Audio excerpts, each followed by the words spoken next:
आज होची पवित्र गणेश पूजा से लगी सकाळ सकाळ रेडी हेकी मु बाहर जाइतली ग्राउंड को छेड़े पे जाउतला मोर एक कोइर बड़ा विशिकेशन भाई जहा मुहरे हस देखिबा बहुत कष्टकर भगवान को दयारु कैमरा आगे टिके हस देथिला ए वर्षा तो जेमिति होची घर बाहर पे डर लागु जीवा टाइम को जहा ओडी वर्षा छाडी देथिला तमे भलरे आसी की पहुंची जाइतला म ग्राउंड रे। अच्छा ए ब्लॉग टी निश्चन कोइ लोग मन देखुछन्ते कमेंट कले मु भी जाने निश्चन कोइ सब को मन देखुछन्ते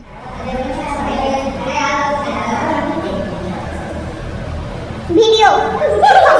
ऑलमोस्ट पिला आसी की पहुंची जाइतिला ग्राउंड रे बाकी आउ किसी जण आसी नथिले त से आसीबा पूर्वरु हमर बाकी थिला जे सब काम हमें समस्त मिसी ताउ सारी देथि। सीरियसली गोटे कथा मिसी काम करे पय ना बहुत भलो लागसी जते कष्ट काम हेतिले भी आराम से जाय। एठी हमर पूजा संपूर्ण हो जाइतिला आ पूजार वीडियो म किछि नै पार नथिले पूजा सारी किछिटा फोटोस वीडियोस नै साला परे एबे हमर खाइबा हे जाइतिला डन सब काम सरी साला परे एबे टाइम थिला घर को जिबा पय ग्राउंड रो मु डायरेक्ट पळे जाइतिली हम धन पाखु को घर को आसी पुनी ता पाखु जिबि नै एटा त केबे हबनी ना। आज घरे भी हेतिला गणेश पूजा भोग खाइ साला परे मु पळे आस्तिली हम घर को घरे पहुंची फ्रेश हेकी गोटे बिना प्याज खाइबा खाइ देथिले। आपण मन भी खाइ पी सोई पडन रहिली बाय।